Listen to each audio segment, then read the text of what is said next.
What is up, people, and good morning. Welcome back to the channel. Right, so today we are going to get this aluminium done. First of all, so the column's in, pedal box is in. That was just 4 nuts and bolts, so you don't really need to see that. So what I want to do is I want to try and make aluminium that comes up, across, and down to do probably to about here, somewhere like that. Yeah, so because I want to come have a return on it so it doesn't start to flare up, say if you caught it with your foot. So, and I've got to make it in sections because my bender is only that big. Yeah, it's only like a 2400, so we need to work around that. So I've got my aluminium out, I've got my little notcher chopper thing that cuts my aluminium, and we're going to do this in sections. So what I've done is I've took my first measurements, and we've got this little bit of a drawing. 24 inches, 140 across the top, 141, 25mm return on each side. So we need a piece that's 190mm long. But I did a test piece, right? Now I did a 1 inch, marked it, the width, and then so basically I did a 1 inch and a 1 inch at the other end. The gap in the middle was 90mm. See, 90mm. But once I bent it, it had shrank. So the ID is 89mm.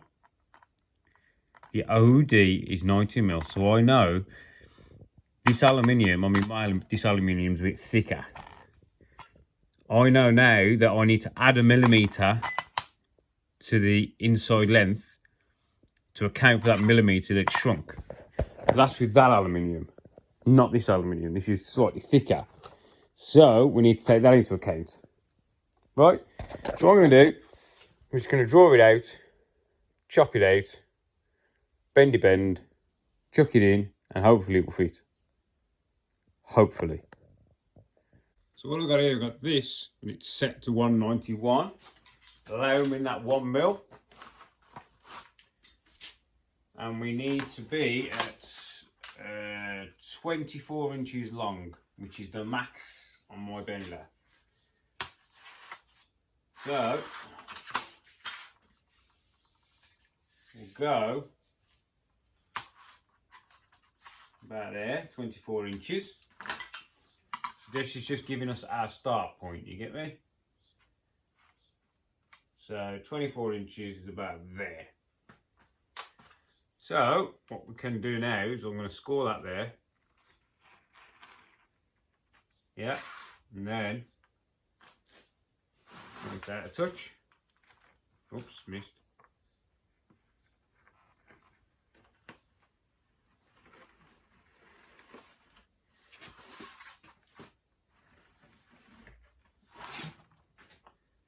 Would help a lot if it wasn't sliding. So it'll do. I could have just marked the top and the bottom, I suppose, and then drag down. So there is our piece. Yeah. Now what I want to do is bring us in our 25mm either side. So we're missing 25mm. And you know what I'm going to do? I'm going to put them right there. I'm going to put them right down here. And then join them up. And this is going to be our bend line. Yeah.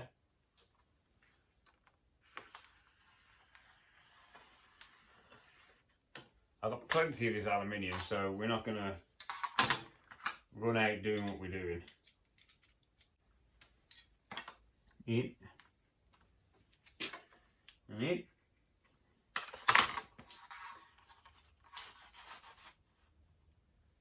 One, two.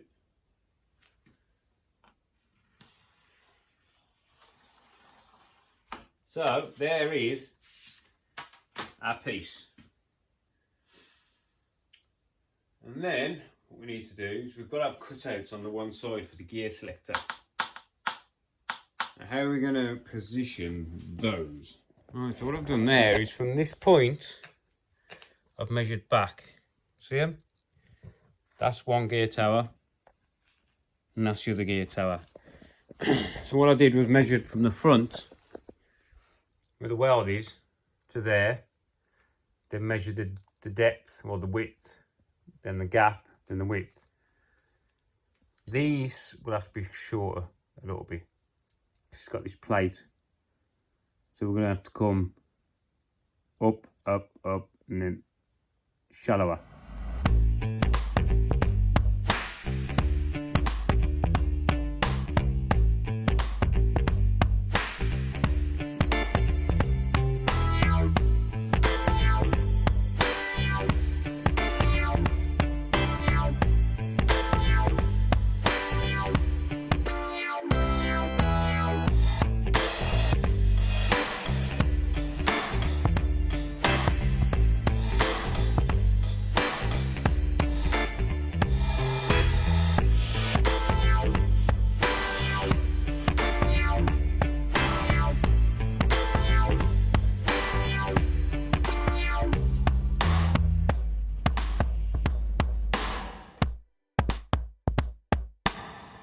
Right, people, I have a confession. I made a mistake. I don't make many, but I've made one. So we've done this panel. It's bent up. Lovely. Can you see the mistake? I bent the returns the wrong ball. I mean, way, didn't I? But all is not lost, because I can put it in that way instead. All I've got to do is trim that down a little bit, because I didn't foresee that it wouldn't fit through the gap. Yeah, but I've got to mark it and cut out for this and shallow that all the way along, which is going to be awkward now, because I was going to do that before I bent this piece, but we've got to utilise what we've got, so I don't want to waste it. So we've got to make that fit there, and then this piece is going to come and overlap to about there, so we can get some good fixing down on it. But once the floor's in, I also want to make one from here up to the floor, so it gives the lines something to roll down on, instead of just coming off a floor that's under here. It'll be a void. So I don't know whether to wait and make that one once the floor's in,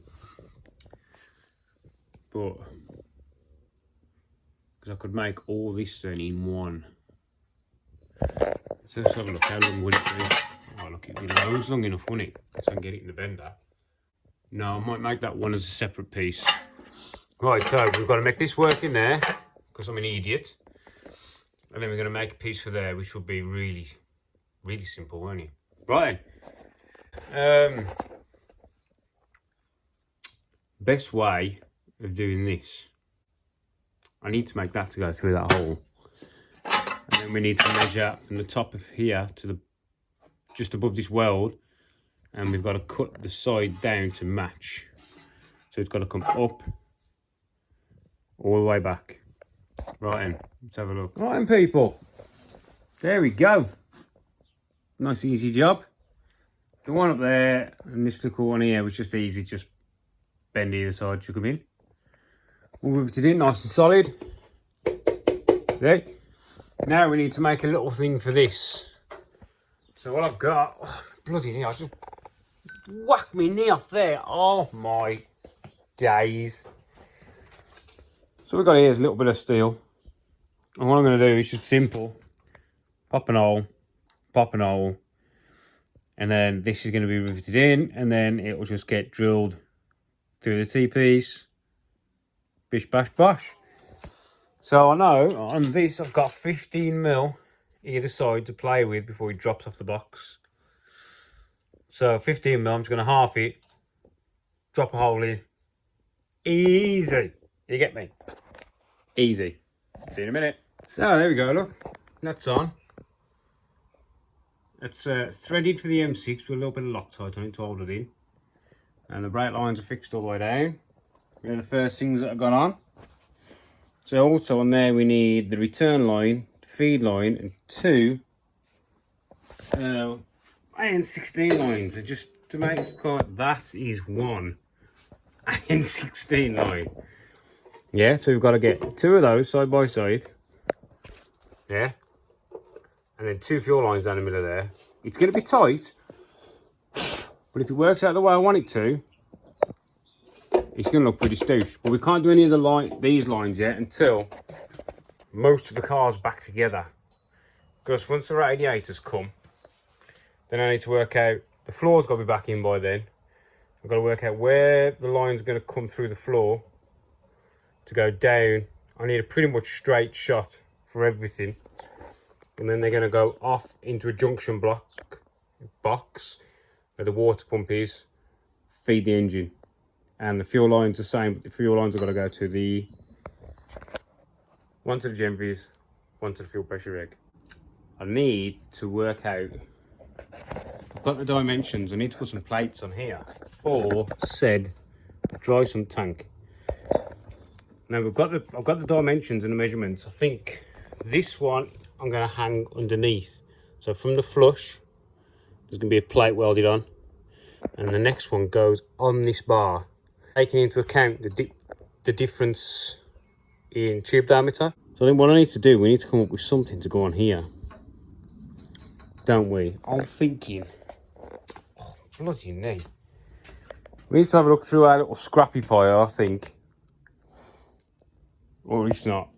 There's ample steel over there. And I think what I might do is have it come down and have a return coped and then fitted on. Let's get cracking on making something.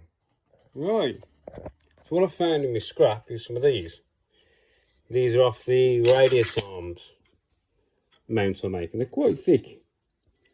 And once it's got a return on it, it's going to be quite strong. So I got the measurements, and here we are. So we need 140mm width. That's the same as the plate. Yeah, I'll give you a bit of a picture. See? And then we are 108 centres, 280 centres, and that centre is 197mm from the bottom of this bar basically to that X. So the bottom one's going to be central there, and then the next one under that bar. So see how wide these are. On 140,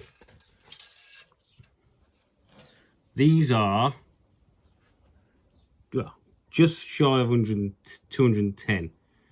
So that leaves us basically 60mm. So we can have a 30mm return on either side to fold back. So what we're going to do is we're going to bend the ends of these first, and then we're going to cope it so it fits underneath the tube. Right, and we're going to drill them first. Or shall I wait and drill them when the header tank's here, the oil tank? And then I've got to do one on the other side for the header tank, which can be the same. I think I might drill these first. Yeah. Right, let's crack on.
Right then, so that one's on.